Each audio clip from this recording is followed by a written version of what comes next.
Hi, everyone. Welcome to Centering Those at Risk, community-led research for climate resilience. Before we get started today, I'd like to introduce Samantha and Hector, our Spanish interpreters, for an overview of the interpretation process. So I'll hand it over to Samantha and Hector.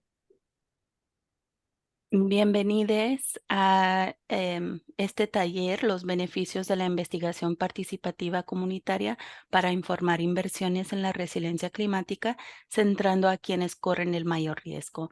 Vamos a presentar primero a Samantha y a Héctor, quienes nos van a dar algunas instrucciones sobre la interpretación. Buenas tardes, mi nombre es Sam y junto con mi cointérprete Héctor estaremos proporcionando interpretación simultánea en inglés y en español. Primero que nada queremos agradecerles por su compromiso en la creación de este espacio bilingüe. Good evening, everyone. Good afternoon. My name is Sam, and together with my co-interpreter Héctor, we will be providing simultaneous interpretation in English and Spanish. First, we'd like to thank everyone here for your commitment in creating a bilingual space together. La justicia lingüística incluye poder hablar, entender y hacerse entender en el idioma en que uno vive. Es una pieza necesaria y crítica para lograr que nuestra dignidad esté al frente en nuestros movimientos y que se respete nuestra autonomía como individuos, nuestra existencia y nuestro mundo, por un mundo donde quepan todos los mundos. Language justice includes being able to speak, understand, and be understood in the language in which we live. It is a necessary and critical piece to ensure that our dignity is at the forefront when we're building movements with each other, and that our autonomy as individuals, our existence, and our world is respected, for a world where all worlds fit. Y crear un espacio donde esto es trabajo de todos, no solamente los intérpretes, así es que les pedimos por favor que nos ayuden a co-crear este espacio bilingüe. Creating a space where we interpret from English to Spanish and Spanish to English takes all of us, not just interpreters, so we ask that you please do your part in helping us create this bilingual space together. Por favor, recuerden hablar alto, claro y sobre todo despacio. Por favor, no usen acrónimos que no todos en el espacio conozcan, sino que digan las palabras que buscan representar con ese acrónimo. Hablen una persona a la vez. Les pedimos por favor que hablen español en el canal de español, inglés en el canal de inglés. Si ven que uno de los intérpretes alza la mano del emoji, es un recordatorio humilde de que hay que hablar un poco más despacio. Please remember to speak loudly, clearly, and most importantly, slowly. Please do not use acronyms that not everyone in the space can recognize or is familiarized with. Rather, say each word you seek to represent with that acronym. Please speak one person at a time. We ask that you please speak Spanish into the Spanish channel and English into the English channel. And if you see one of the interpreters raise their emoji hand, it is a gentle reminder to please speak more slowly. Para acceder a la interpretación en español, en un momento usted va a ver un globo terráqueo que va a aparecer en la parte inferior de su pantalla con un mensaje sobre la interpretación de idiomas. Haga clic en ese globo y elija el idioma en el que le gustaría participar y escuchar durante esta sesión. Si nos acompaña a través de su celular o su tableta, puede hacer clic en los 3 puntitos en la esquina derecha de la parte baja de su pantalla, elija interpretación de idiomas y después seleccione su idioma. Asegúrese de hacer clic en finalizado y estaremos listos. Gracias. To access the interpretation channel in English, you will see a globe pop up in just a moment on the bottom part of your screen with a message about language interpretation. Go ahead and click on that globe once you see it and select the language in which you'd like to participate and listen during this session, whether that's English or Spanish. And if you're joining through your smartphone or your tablet, you can click on the 3 dots on the bottom right corner of your screen, select language interpretation, and then choose your language. Always make sure to click on done and we'll be all set. Thank you so much, everyone. Thank you so much, Sam. So again, welcome everyone to Centering Those at Risk, community-led research for climate resilience. I'm Julissa Gilmore. I'm the Senior Program Manager of Environmental Justice Programs at Groundwork USA. I'm joined by Renee Mazorik, the Resilient Community communities manager at the River Network. And so a couple of housekeeping before we get started. Please keep yourself on mute. There's a lot of us here, and there's also closed captioning available. And feel free to introduce yourself in the chat, your name, your organization, and where you're calling from.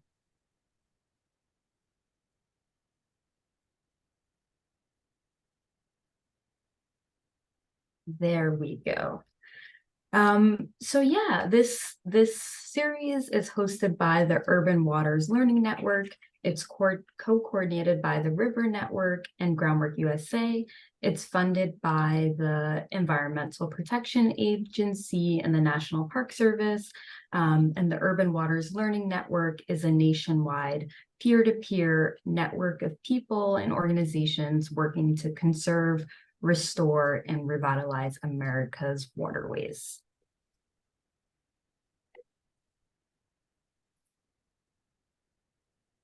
And today's session is our fourth session in the series of building water equity and climate resilient communities for all. We kicked off this series in July, delving into the link between historic land use policies and today's climate risk. And today we're talking about community-led research, and you can find all of these recordings. We'll put the link in the chat. And so we all know that community-led research is a powerful tool and approach to gather and apply community-generated data to really inform climate resilience plans and decisions. And so in the hands of community members who are at greatest risk from a changing climate, community-led research is really a way to capture the wisdom and the knowledge and the lived experiences of the people who are actually living in the community and really address climate resilience in a way that addresses issues of justice and advances solutions that are based on community needs. So today we'll highlight River Network's community-led research tool and hear from local organizations that have deployed a community-led research tool for climate equity. So I wanted to launch the first poll for us. And yeah, what entity do you represent? And then your experience with community-led research. So we'll launch that poll now and give you all a minute or so. Thanks, Julie. So the poll has been opened, and so please go ahead and weigh in. There are 2 questions to this poll.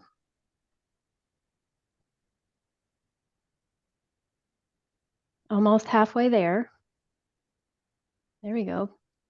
58% have voted. We'll leave it open for another 10, 5, and one more chance to weigh in on this poll. Oh boy, you guys, I keep seeing the number go up, so I hesitate to shut it just yet. Okay, let me end the poll now. And I'm going to go ahead and share the results.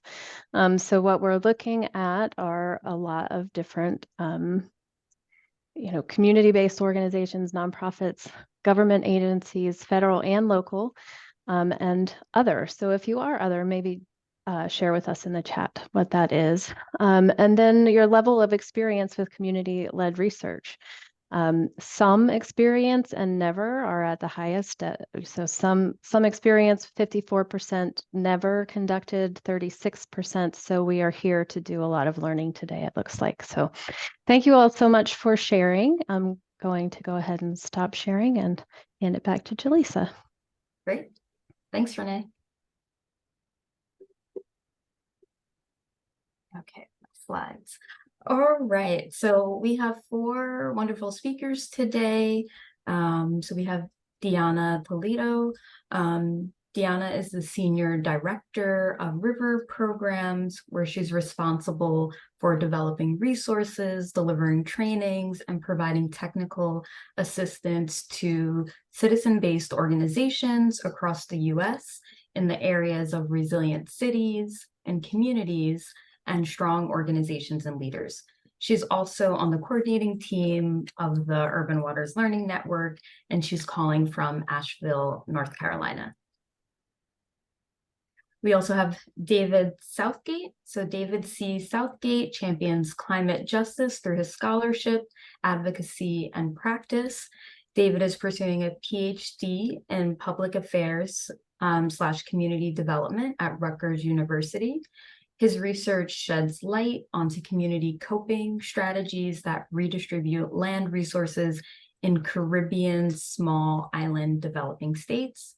He is on the board of Un Nuevo Amanecer and participates in the Climate Migration Network's Advisory Council, as well as serves as a US EPA contractor, through which he's advancing community-driven climate adaptation in BIPOC and Indigenous settlements across the country. David is dedicated to translating research, resources, and community involvement into pragmatic solutions that transform socio-environmental challenges in Afro-Latino environmental justice communities. We're also joined by Evelyn Thillett.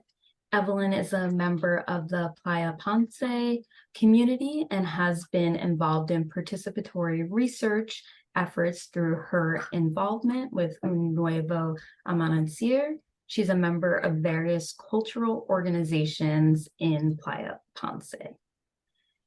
And then last but not least, Brian Midkiff.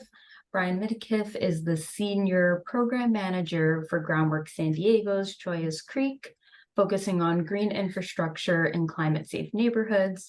Brian holds a bachelor's degree in criminal justice and a master's degree in nonprofit leadership and management from the University of San Diego. Brian was a Peace Corps volunteer in Ukraine from 2008 to 2010, specializing in youth and community development. So yes, thank you to all our speakers. Just a reminder that when everyone is presenting, feel free to drop your questions in the chat, and then we'll moderate the Q&A after the third presentation. So with that, I will hand it off to Deanna. Hello and welcome everybody. It's great to see such a great turnout. Appreciate you all being here. I want to say on behalf of River Network and the Urban Waters Learning Network, it's been great to see how many people have shown interest in these sessions. This is, I think, the fourth of a 6-part series. And we are very interested in continuing the conversation with you after this webinar series is done. So we're going to pull up a poll because we are curious to know how many of you would be interested in engaging with each other outside of this series, just to connect with one another, maybe in a virtual, definitely in a virtual space, maybe even through in-person opportunities.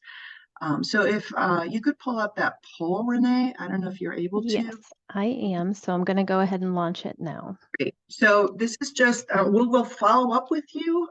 We've seen many of you at various sessions. So some of the topics we have covered: resilience hubs, community-led research today, community leadership development. Those that we're going to use those as a jumping off point to continue to engage together. And as you answer the poll, it automatically captures your name. And so we'll follow up with you, and no pressure. We'll follow up with you and invite you to join an online space. Right, we are almost at 75% participation. I'll just say 5 more seconds here. 3, 2, and I'm going to go ahead and end the poll. So thank you for that. There will be opportunities if you want to share and didn't get an opportunity to vote on this poll. You can always drop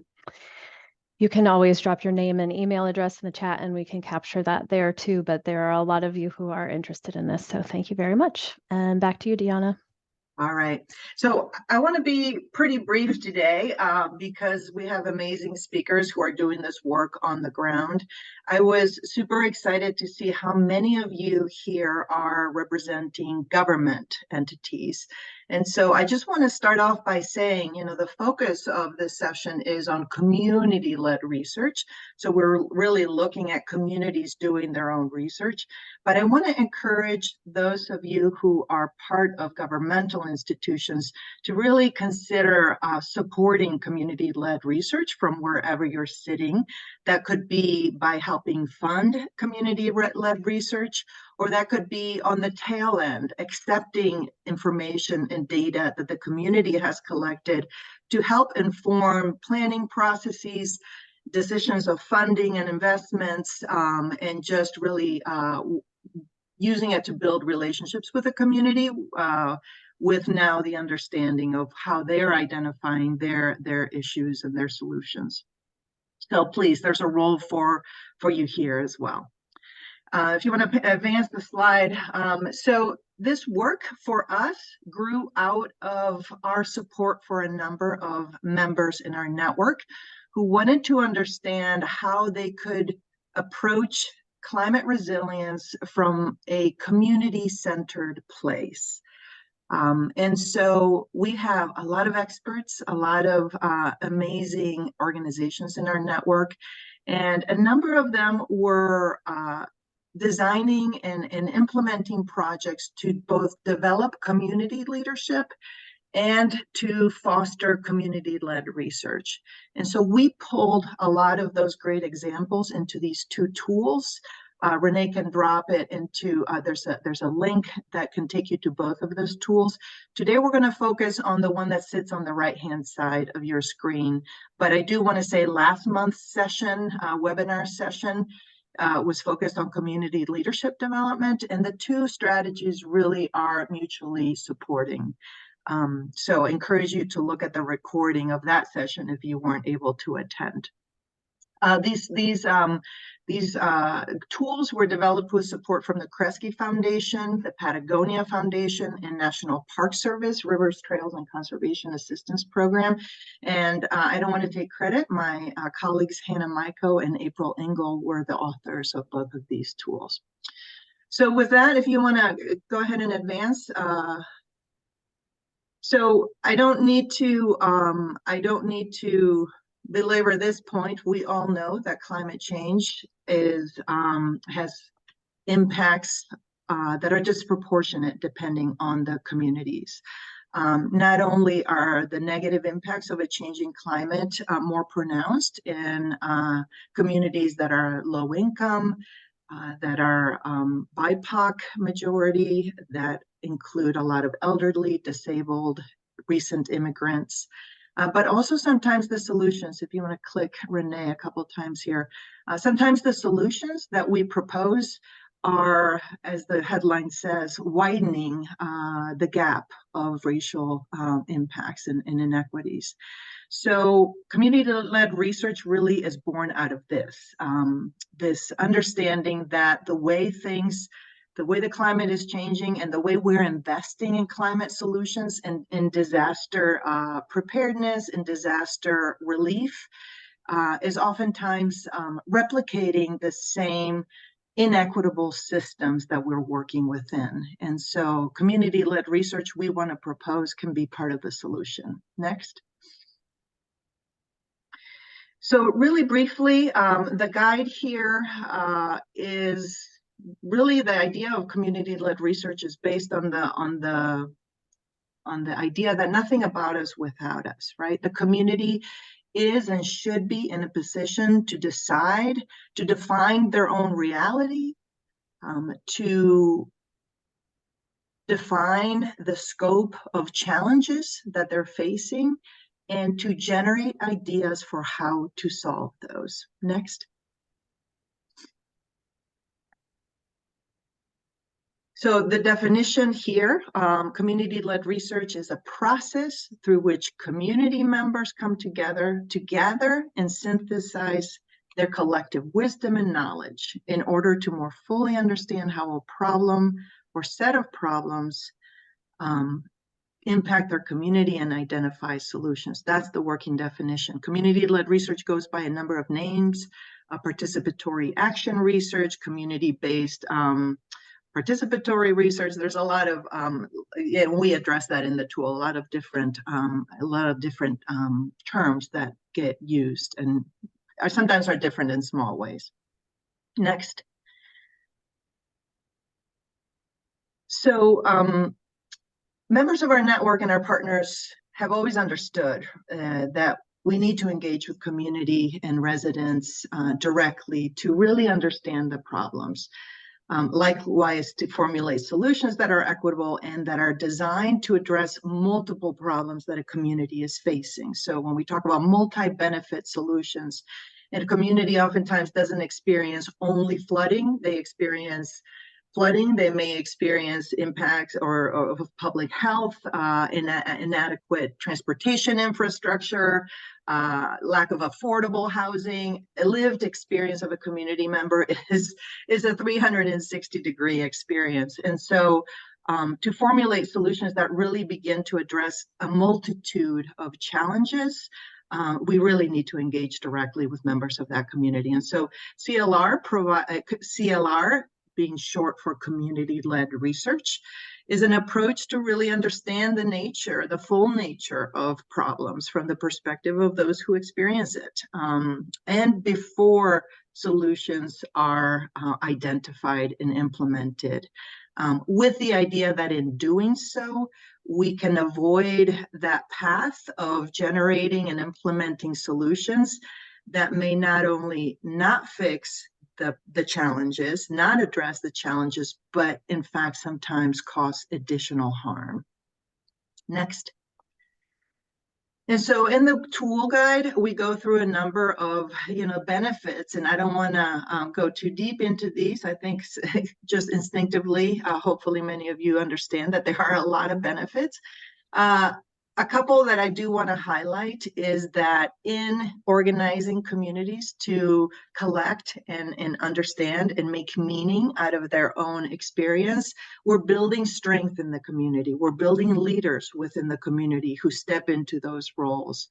We're building trust within the community. And we're generating power, in a sense, by bolstering advocacy, because we can tell then our own story. And start to identify the kind of solutions we want to see implemented as community members and work together. We're establishing the social infrastructure, if you will, to work together, to advocate together. Next. So there's a number of, the guide, the tool will walk you through all the steps to really design a community-led research project. You can see them here. Next, you can see them in the next slide. It is a step-by-step guide, and that's what we've been using with a lot of communities to help them both design a project and then implement the project. Next. And so River Network has been working and supporting financially a number of communities on both community-led research project and leadership development project. One of those, Un Nuevo Amanecer, is with us today, David and Evelyn, who will share their work, and Groundwork Denver as well. Excuse me, Groundwork San Diego. So with that, I'm going to leave it there. Just encourage you, if you're interested in doing this work, take a look at those tools and reach out to me. My email is right there. If you're interested in talking further about how you might either implement such a project in your own community, or if you, again, are part of a governmental institution, I welcome conversations around how you too can support this work, because oftentimes that is the missing piece. We have a lot of government agencies doing community outreach and community engagement, but haven't thought about how the community itself can be doing that work, and then working in partnership with local, state, federal government to use that information to design initiatives and investments. So I'll leave it there. Thank you all, and I will turn it over to David and Evelyn. And encourage everybody, if you haven't turned on your language channel, they're going to be speaking in Spanish. So now please turn to the bottom of your screen and make sure you select the English channel so you can hear the interpretation. David, Evelyn, con mucho gusto.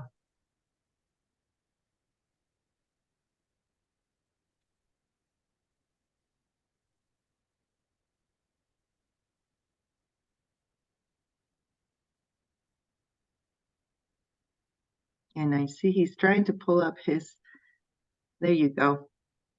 Can you speak? Make sure we can hear you, David. I'm here. Perfect. Estoy aquí. Bienvenido.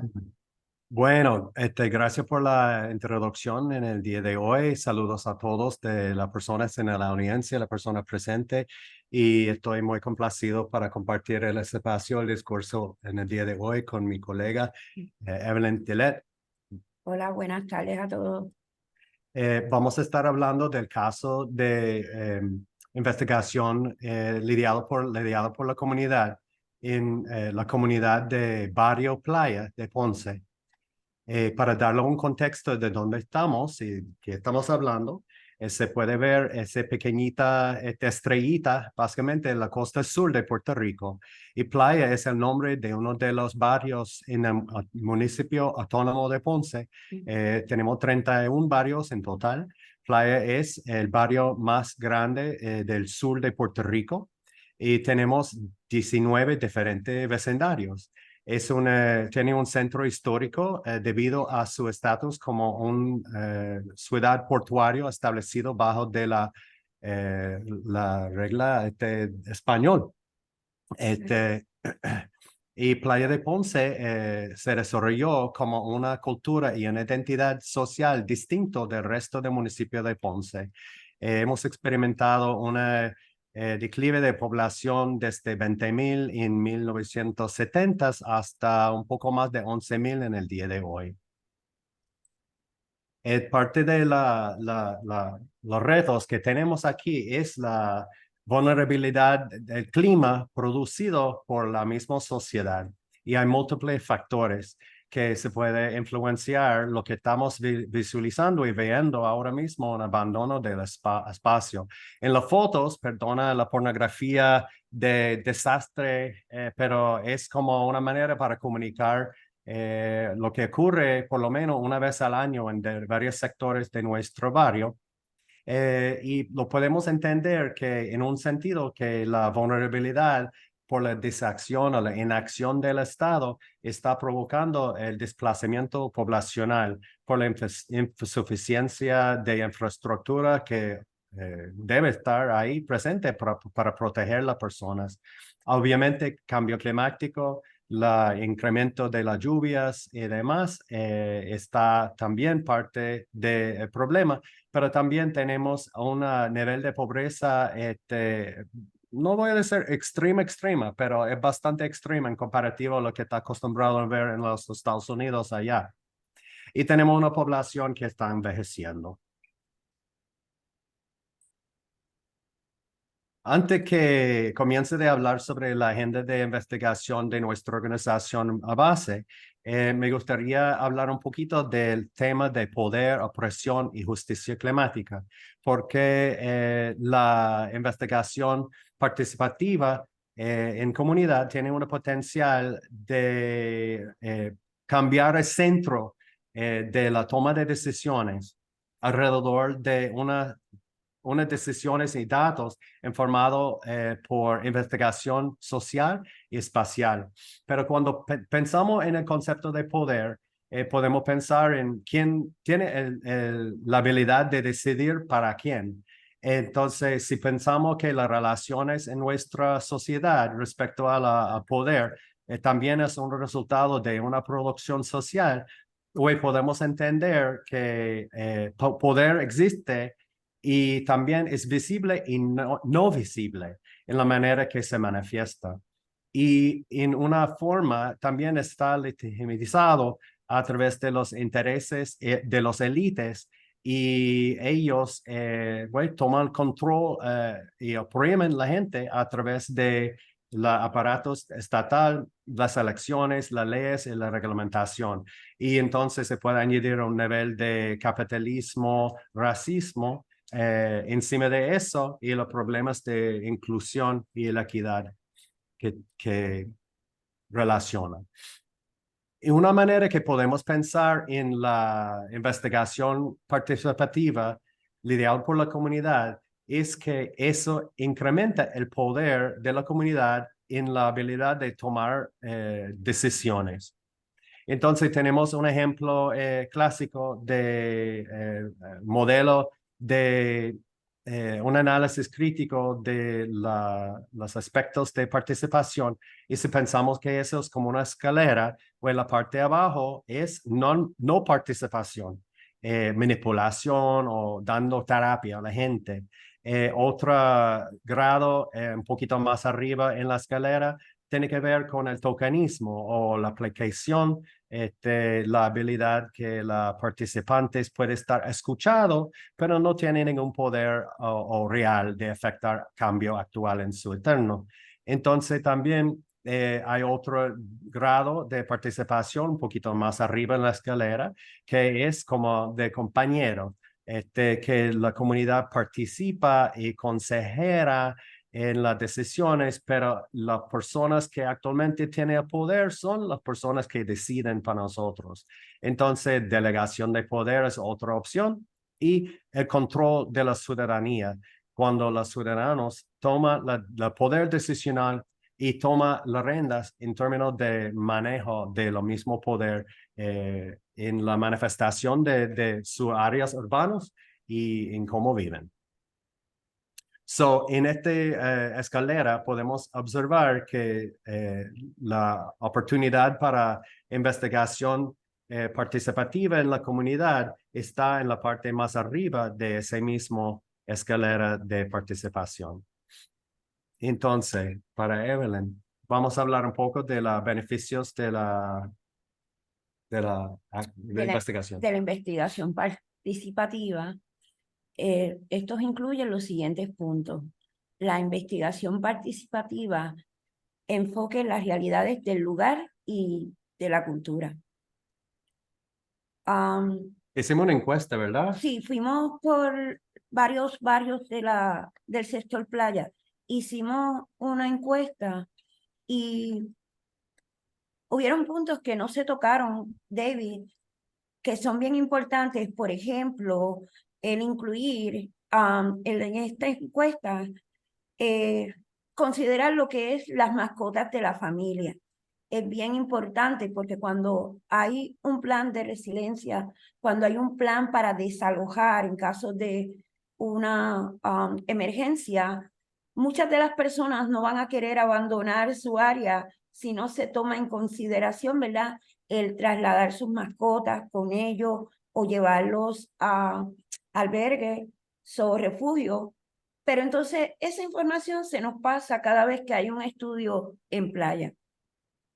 Entonces, la oportunidad es para añadir ese tipo de pregunta a las encuestas en el futuro. So, en términos de nuestra organización, es una organización a base sin fines de lucro que se llama Un Nuevo Amanecer. Es una organización de domésticos sin fines de lucro, completamente voluntario, formado como respuesta de la necesidad de responder al apoyo mutuo en nuestra comunidad después del huracán María. Y para mejorar la calidad de vida de nuestros residentes en playa. En noviembre de 2022, la organización logró su estatus como una organización sin fines de lucro con la exoneración federal y tenemos un sede en playa, un antiguo cuartel policíaco, donde estamos anfitrión a 6 organizaciones también que tienen su vínculo a la resiliencia social a través de nuestra organización en la playa. Somos la única organización base de comunitario en playa que está trabajando actualmente en la adaptación comunitaria a la resiliencia y representamos y colaboramos con líderes que cruzan los 19 comunidades de nuestro barrio. Playa y Un Nuevo Amanecer comenzó de desarrollar un programa de investigación y vinculado a eso, pues son las metas para entender, diseñar, coleccionar y producir datos, desarrollar estrategias, identificar fuentes de dinero o apoyo técnico para implementación y compartir nuestro aprendizaje y conocimiento con los demás en Puerto Rico y afuera de Puerto Rico. Unos ejemplos de nuestra investigación incluye en 2016 hicimos una evaluación de los cuerpos de agua que colinda las comunidades de playa. Identificamos niveles de bacteria más alto en algunos sectores que también tiene una relación a las zonas que se inunda. O sea, cuando hay una inundación, entonces pues, tenemos la evidencia que más probable se inunda con niveles de bacteria que se provoca un problema de salud pública que lo hace pues, un asunto de justicia ambiental para nuestros miembros de la comunidad. Hay otro ejemplo donde hicimos una documentación de abandono del espacio. Hicimos unas observaciones en conversación con vecinos sobre el problema del abandono, muchos disturbos públicos y identificamos unos 170 propiedades vacantes y parcelas abandonadas en playa, documentado en abril y marzo de 2022. El inventario fue conducido por Un Nuevo Amanecer con las playeras, inclusive Evelyn, que participó en el equipo. Las playeras fueron adiestradas para evaluar estructuras y en particular en Puerto Rico puede observar un edificio que parece abandonado, pero actualmente tiene gente viviendo en dificultades, circunstancias adentro. Y obviamente, bueno, queremos declarar una cosa estorbo donde hay gente viviendo. Y el inventario fue apoyado con el apoyo técnico del Center for Habitat and also con el financiamiento de River Network. Y se produjo básicamente una documentación espacial. Los puntitos rojos en la mapita representan espacios abandonados. Añadí a esto un programa del Estado donde el Estado ha determinado que la gente que vive en casas dañadas no van a poder recibir apoyo del gobierno para recuperarlos. En vez de eso, recibieron vales para reubicarse. Y en un mercado donde no hay vivienda, pues no puede vivir bajo de un vale, pero ahí está la solución del Estado. Producimos un libro y tenemos todos esos datos en ArcGIS documentado para un proceso de planificación vinculado a usar esos espacios para la producción de bienes y servicios que sirve a la comunidad, no a los especuladores de bienes raíces y los Airbnbs. También durante ese proyecto preguntamos a las personas sobre sus propias experiencias con inundaciones para hacer un contraste a la información que tenemos de las mapas de FEMA, que de nuestro entendido no son lo más correcto y nos han sido actualizados, pero mira, ahí está la cosa. Están basando decisiones de reinversión de dinero federal en nuestra comunidad basado en mapas viejos de FEMA. Entonces, pues, nuestra contestación. Se puede observar que hay inundación local provocada por diferentes fuentes, río, el mar, y también problemas de manejo de escurrentía por la deficiencia en la infraestructura actual que ha colapsado en varios sectores. Ese contrasta con lo que dice FEMA en términos de la zona de inundación. Y entonces, pues, es un punto de diálogo para nosotros con el municipio y con FEMA. Y por fin, me gustaría mencionar el más reciente estudio casa por casa.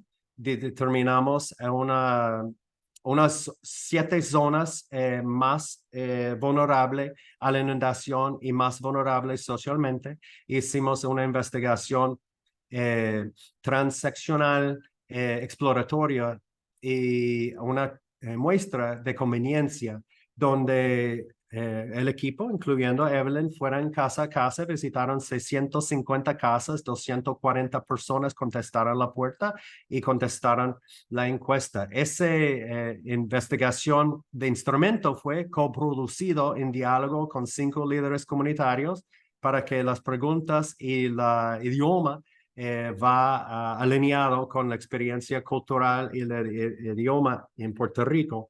Y interesantemente fue apoyado por una organización sin fines de lucro que se llama Buy-in Community Planning y también nuestros compañeros de la organización Climate Migration Network, del Lincoln Land Institute y también del Anthropocene Alliance. Y ellos también apoyó a dos otras comunidades, una en Port Arthur, Texas, y uno en Miami, que hicieron una investigación muy similar.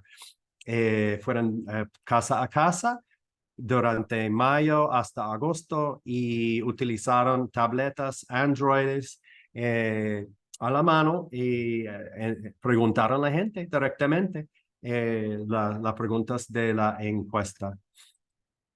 Interesantemente, hicimos un programa de divulgación y compartimos esa información con la audiencia y utilizamos ese momento también para coleccionar más información de las personas sobre sus percepciones de necesidades de diferentes vecindarios en las 4 diferentes reuniones que llevamos a cabo de divulgación de la información de la encuesta en septiembre.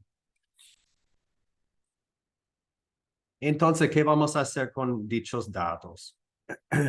Pues los datos producidos por la comunidad informan nuestro proceso de planificación a la adaptación climática. Este informa parte de un análisis de viabilidad, informa parte de un análisis de la política pública, en particular para la identificación de las acciones de gobierno que actualmente incrementa nuestra vulnerabilidad a nivel del vecindario. Y también usamos esa información para comunicar con la misma comunidad y comunicar con audiencias como ustedes y para abogacía con las personas que tienen el poder decisional en un sentido. También eso nos permite de acceder a recursos institucionales, fomenta buenas relaciones con otras instituciones y fomenta también la redacción de buenas propuestas en búsqueda de verdad de la implementación de adaptación apoyada por la comunidad. Ahora voy a pasar el batón a Evelyn para que se pueda hablar un poquito de lo que aprendieron en la calle cuando estaban haciendo ese arduo trabajo. Claro, sí, durante la investigación aprendimos, aparte de detectar estorbos públicos, áreas de inundaciones y las necesidades de nuestra comunidad, vamos a estar tocando 3 importantes puntos que aprendimos. El dinámico de la brigada de investigación de campo, las características óptimas del equipo,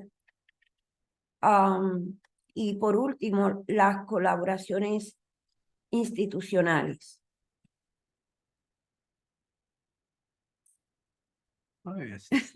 And just want to do a reminder, David and Evelyn, that we're at time for the presentation. And so if you guys just want to wrap up and then we'll move on to Brian. Thank you so much.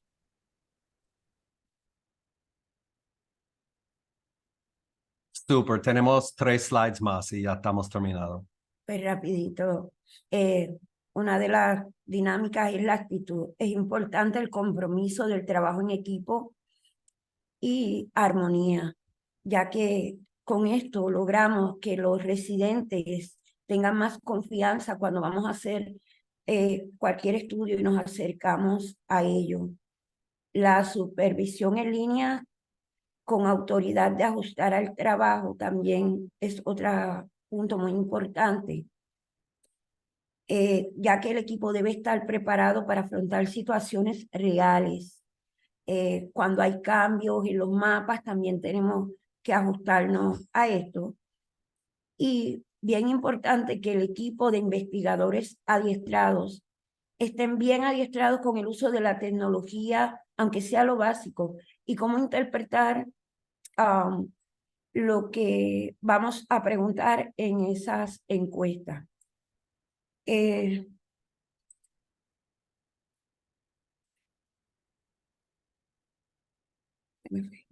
Okay. Características óptimas de los colaboradores. Las personas en el equipo tienen que tener sensibilidad social e interés en echar hacia adelante el progreso de la comunidad. Los miembros del equipo deben creer en lo que hacen. Deben transmitir a los residentes que están trabajando para lograr unos intereses y cubrir unas necesidades en un futuro con el trabajo que están recopilando. Personas positivas y enfocadas en las tareas asignadas. En la colaboración con instituciones dentro y fuera de la comunidad, es bien importante que haya coordinación entre todas las instituciones, los líderes locales, ya que eso motiva a ayudarse unos con otros, se sienten todos importantes y ayudan a la comunidad de una forma colectiva. El caciqueísmo, como retarlo, cuando todos aportan ideas, tanto líderes como la comunidad y el comercio, esto ahorra tiempo, hay más respeto y crear un equipo con miembros de la comunidad de cada sector ayudará mucho. Todos se sentirán con los mismos derechos, deberes y responsabilidades. Hay que afinar esfuerzos en una misma dirección, todos trabajando por un mismo norte. Agilizamos el proceso y logramos resultados mejores y más efectivos. Y la organización de un movimiento de poder comunitario alrededor de intereses en común. Buscar unir todas las organizaciones de la comunidad, ya sea sin fines de lucro, voluntarios y comercio, para que todos trabajen y aporten al bienestar de nuestra comunidad. En los beneficios de la investigación, afinamos entonces investigaciones que atienden a las realidades del lugar y cultural. Cuando se hacen estudios e investigaciones, no olvidar añadir a las mascotas como lo mencionamos anteriormente. Por experiencia en los campos pudimos notar que las personas de la playa tienen muchas mascotas y ninguno va a salir de su residencia si no hacemos también cuidado de ello. Hay que elevar las experiencias vividas como datos importantes para atender. Es de suma importancia que el residente se sienta que cada investigación pasa a otro nivel, que no se quede solamente en un papel, en una computadora. Cuando se toman medidas y se corrigen, ellos no dudarán en ayudar y contestar en otra investigación. Debe haber una participación real en la planificación de la resiliencia. Las personas que sirven como técnicos de campo se enfrentarán a muchas situaciones reales, fungirán como psicólogos, psiquiatras, trabajadores sociales. Nos llevamos muchas experiencias vividas de los residentes de ciertas áreas que no pueden ser plasmadas en un papel o en una tablet. Son los técnicos de campo, las personas idóneas para ayudar a los planes y soluciones de los problemas encontrados en cada estudio realizado. Y por último, trabajar por esta etapa buscando hacer una solución a cada problema le impartirá confianza al residente y de esta forma se unirá a los esfuerzos por seguir mejorando su entorno para su beneficio y futuras generaciones. Así que hasta ahí es mi participación. Muy bien, Evelyn, gracias. Bueno, quiero dejar el último pensamiento aquí de esa presentación sobre el optimismo, que no se rinde. Es importante que tenemos valentía y la confianza que la humanidad y las mismas comunidades pueden lograr los cambios necesarios para afrontar los grandes retos que tenemos. Y gracias por la oportunidad para presentar a ustedes en el tarde de hoy. Thank you so much, Evelyn and David. We'll pass it to Brian.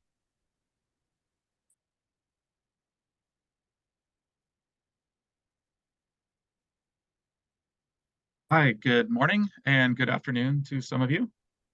I'm Brian Midkiff with Groundwork San Diego. I'm the Senior Program Manager, and I oversee our green infrastructure and climate safe neighborhood initiatives.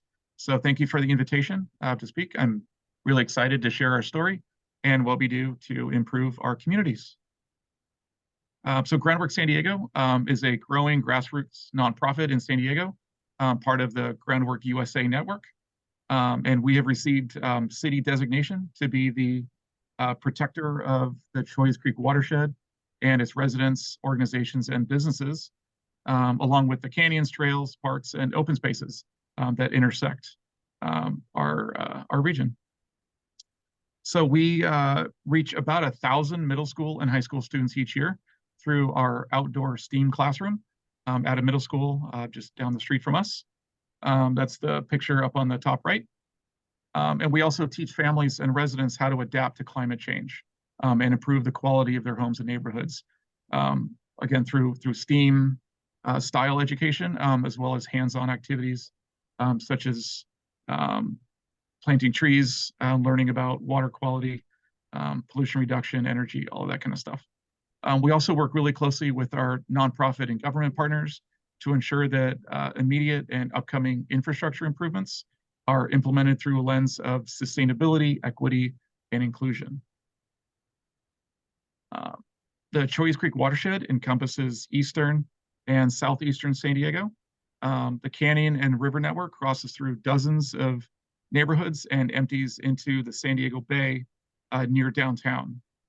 The majority of this region houses people of color who may also be lower income than the city average and have more prevalent health conditions related to poor air and water quality, which is also exacerbated by disproportionate lack of unusable open space, less access to neighborhood parks and trails, and degrading recreational facilities that aren't welcoming or modernized for what our kids and families need today.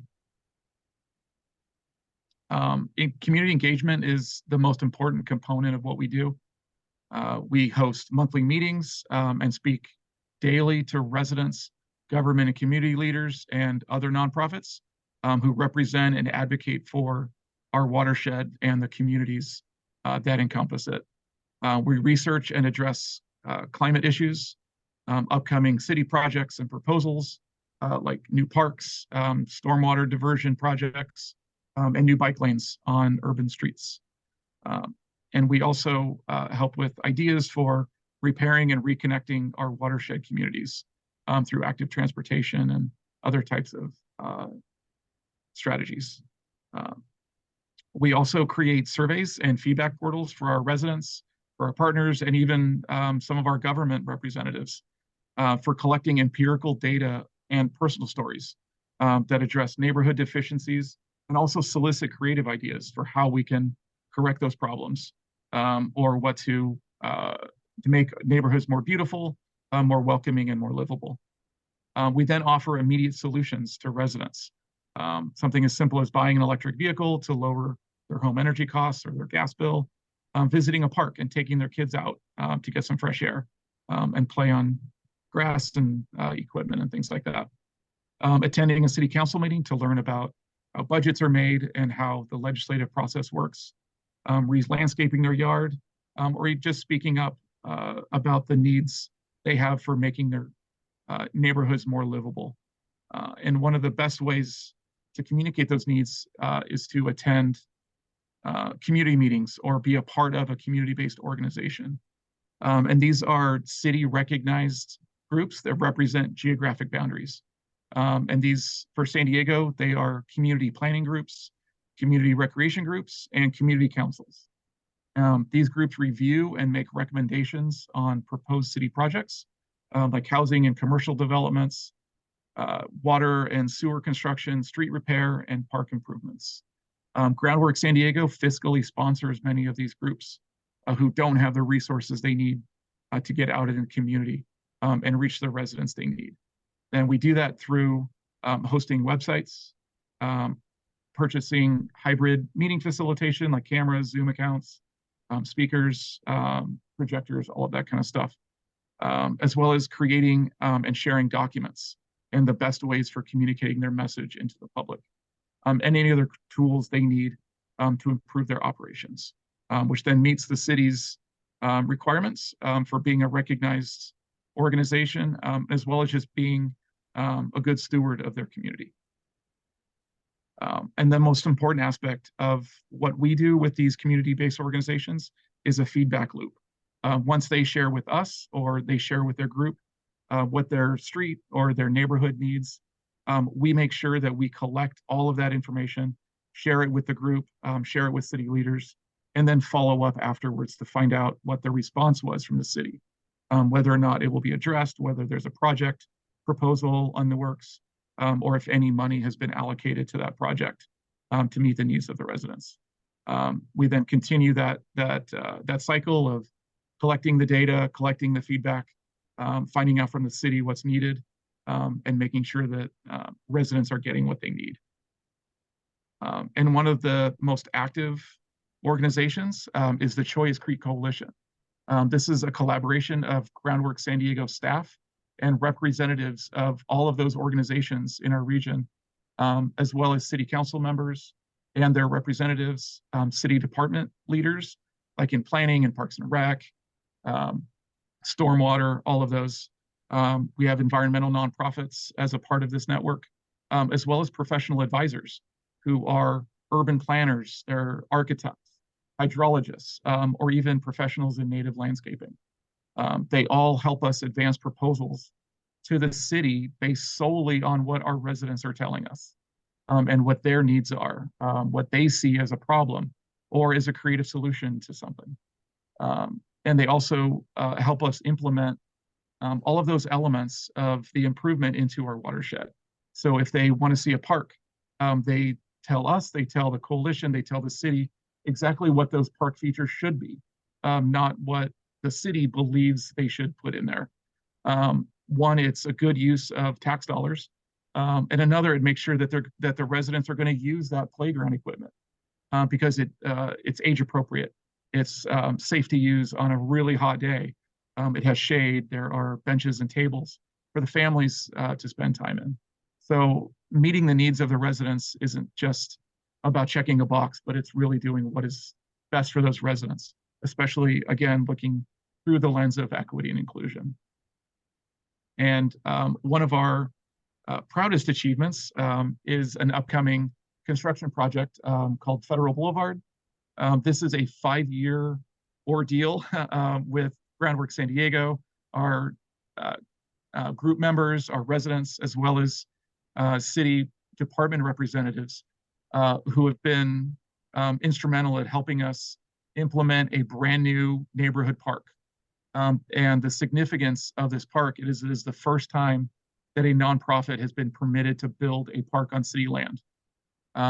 Again, this was all done through resident feedback, through workshops, through surveys and design ideas, allowing them to be a critical component of implementing a benefit to them. And another really critical aspect beyond just the enjoyment is reconstructing the creek that is neighboring this park. The picture on the right is what hopefully this creek will look like. Right now, it is a massive concrete eyesore that is covered in graffiti and trash. It causes flooding throughout the region. By restoring and repairing it, we're giving the community, again, another benefit of sustainability, of natural space, creating a cool zone with tree canopies, with shade structures for a playground, as well as a walking and bike path along that creek and park that gives them a place to go out into their own neighborhood to enjoy what the city can and should be providing. And another one of our cornerstone projects is our resident empowerment training. This is the culmination of many years of sort of subtle bubbling under the surface of creating a secondary training source beyond our Choice Creek Coalition, and that is bringing active, engaged, passionate residents and future leaders together into the same room and talking about the most urgent issues they face and giving them the tools and resources they need to advance their recommendations to the city in a comprehensive, fully vetted, designed, and budgeted project proposal that the city can then look at and review through the lens of the resident needs. And we were very, very lucky to have some amazing facilitators from San Diego through the Southwest area who are offering these lessons, these workshops, discussion topics, and group activities. And one of our speakers pictured here is Lizzie. She was a resident, or is a resident, of one of our neighborhoods. She saw a problem in her neighborhood, a lack of park and open space. She took that issue to the city. She was fierce. She was assertive. She was informed, and she was passionate. And she got the city to adopt an open space for her neighborhood. And her city council member was so impressed with her work that she was hired to be an employee of the city. And now she's not only representing her neighborhood, but an entire district. And she is giving back that experience to our resident leaders now with all of the lessons she learned and the shortcuts and how to craft a public engagement presentation, how to design a project with all of the components needed for the city to implement something with as much input from the public as possible. So again, we're very proud of this brand new program. This cohort is going to be graduating next month, and many of them will be moving on to an even more advanced training program. Well, they'll be putting those project proposals into a real design that we'll be taking to the city with them to try to implement for their neighborhoods and their region. And many of them are very as simple as creating tree canopies on a blighted street, or improving a park, adding new crosswalks and signals surrounding schools, and routes and streets to schools and parks. So it's a wide range of issues, but they are all within our watershed. They all impact our residents greatly. So we're very hopeful that this program continues on, and we create a real legacy of excellence with our leaders, that they continue this passion and create a pipeline to other organizations as well as city departments. Like Lizzie, we want our residents and our future leaders to be engaged at all levels. So we're very hopeful that this continues on. Like I said before, engagement is the cornerstone of everything we do, and this is just another great enhancement of that. And I think I'm getting very close to time, so I think I'll leave it there, and then I will answer questions at the end. Thank you very much. All right, thank you so much. I love hearing about all of your work, and we're going to shift now into the Q&A session. And so as you're thinking about this, please feel free to drop more questions into the chat, and we will monitor those. We've got a couple, and thank you to David and Evelyn for answering some of the questions that were in the chat already. That came in whenever you were speaking. So if anybody had further questions on that or wanted any other kind of clarification, you can always let me know that too, and we can go back to it. I want to address this question to Brian. Do the plans developed by the community groups have buy-in and help direct city-led projects and investments? And what establishes the formal relationship between the groups and the city? Is there an MOU or a contractual relationship? Yes, so the community planning and recreation groups are essentially city sanctioned. They are the sole governing body of a geographic region, and the city brings many, if not most, of those development proposals to them for review and approval, depending on what type of development it is. If it's just a demolition of a building and a reconstruction, most likely that doesn't need their review. However, if it's a very large, brand new apartment complex, or a shopping mall, or the reconstruction of a recreation facility, that will go to the residents.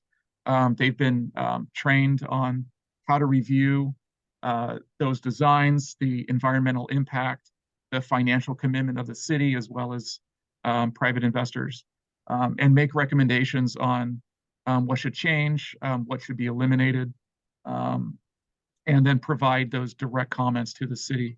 And the city very often will take those recommendations at face value and make the changes needed to get approval for those projects. We are very hopeful that those planning groups are keeping, and we train them very well on keeping the public in mind when making approvals or making recommendations on those projects. And there was a second question. I'm sorry, I got kind of a deep dive into that. Yeah, so I think that the second part of the question was, how is the relationship established? Is it an MOU? Is there something formal? Yes. Coincidentally, right now, all of the community planning groups are going through a recertification process. So we worked very closely with many of those groups to develop their application, their governing documents, their engagement and equity plans and documents, which will be submitted to the city. And then in January into early February, the city will recertify or re-recognize those groups. And if the groups do not meet the qualifications of the city, they will be disbanded, unfortunately. And often through no fault of the groups, because maybe they don't have the specific check of the box that the city wanted. So we're working very closely with them to make sure that they are all having every single component of their application and their documents meet the qualifications. We don't want any of these groups to be disenfranchised again through just either a lack of public interest or a lack of official representation on the board. So we're working very closely to make sure that all of their documents are getting done, and hopefully they will continue with that recommendation or with that recognition early next year. Thank you so much. I want to, I see that there's a follow-up question to one of your answers in the chat, David, so maybe we can address that. And then there's one that's kind of a question that both of you could weigh in on. So first, the one in the chat is about the original question: when people relocate, are the homes destroyed and allowed to go back to nature, or are the homes sold?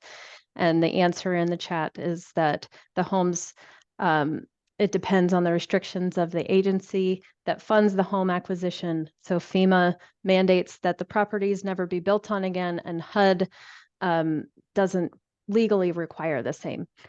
So the follow-up question to that was, is the guidance to not ever build on flooded property again apply to property insured by the National Flood Insurance Program, which is also managed by FEMA?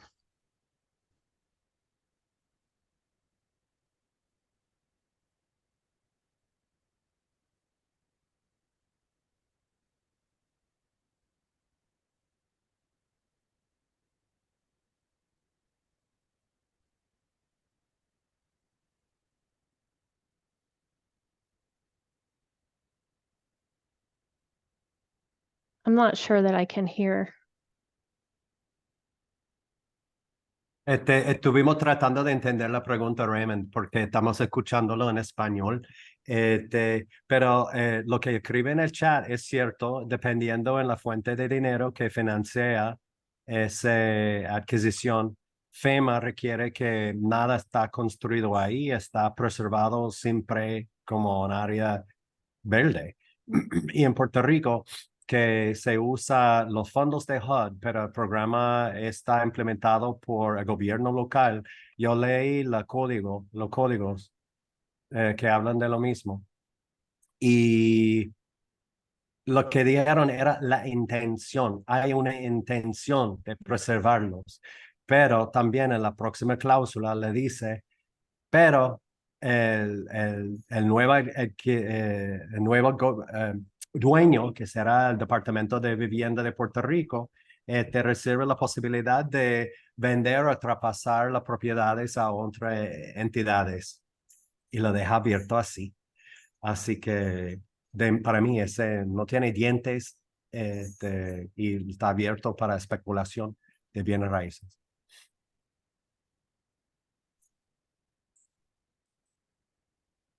That's unfortunate. Thank you for addressing that question.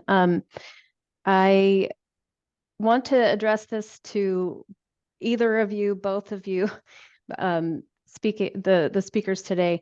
In designing projects that can attract funding, do you ever feel that you need to stray from the priorities of the community?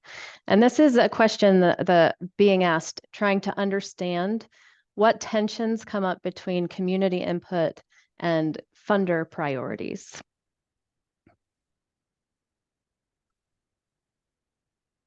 And the question again was, in designing projects that can attract funding, do you ever feel that you need to stray from the priorities of the community?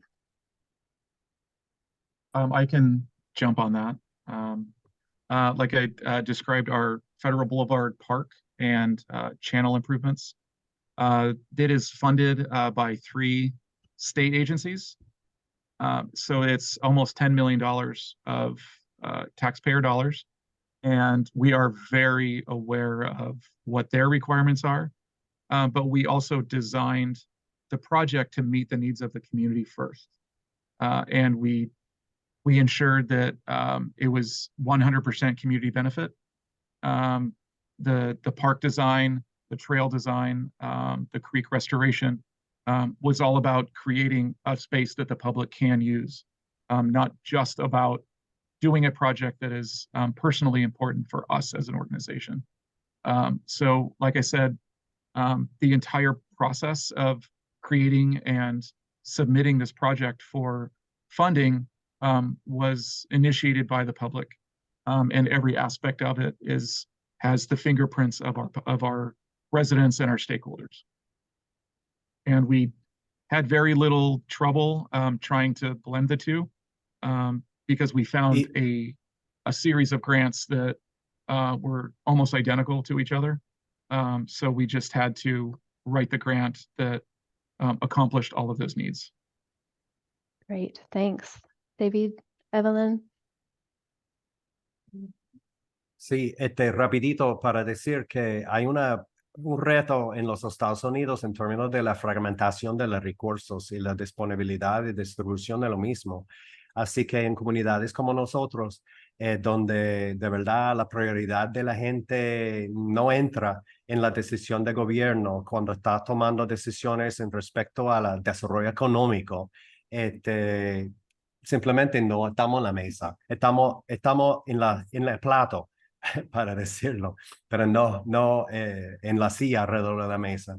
Entonces, lo que tratamos de hacer es, a través de nuestras afiliaciones con diferentes instituciones, es identificar una set de fondos y prioridades de diferentes instituciones que alinean de lo que estamos escuchando en nuestra comunidad para hacer, como dice, un interlocking, un rompecabezas de diferentes fuentes de dinero para ejecutar diferentes elementos.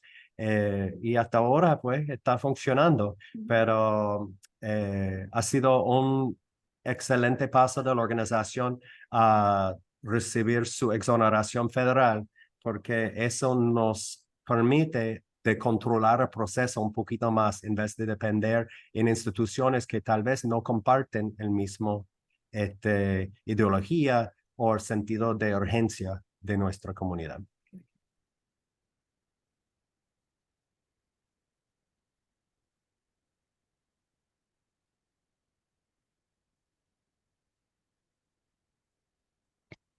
Thank you so much for sharing. I just want to say a huge thank you to our presenters today, to all of you who are still on the line with us, stuck with us through the Q&A. Jaleesa just dropped the evaluation form link. We really value your feedback, and I encourage you to go ahead and open that up and please provide us some feedback so we can improve in the future. There's also a link in the chat for registering for the next 2 sessions in the series, and you can also find on that page the recordings of the past sessions that we've hosted in this series. Next slide, Deanna. Thank you so much for being here. We appreciate you all. And don't hesitate to reach out if you would like to be included in some of those future conversations. Go ahead in the last 30 seconds that we have here, drop your email address in the chat and we will add you to the list. Thank you so much. Thanks to presenters. Take care, everybody.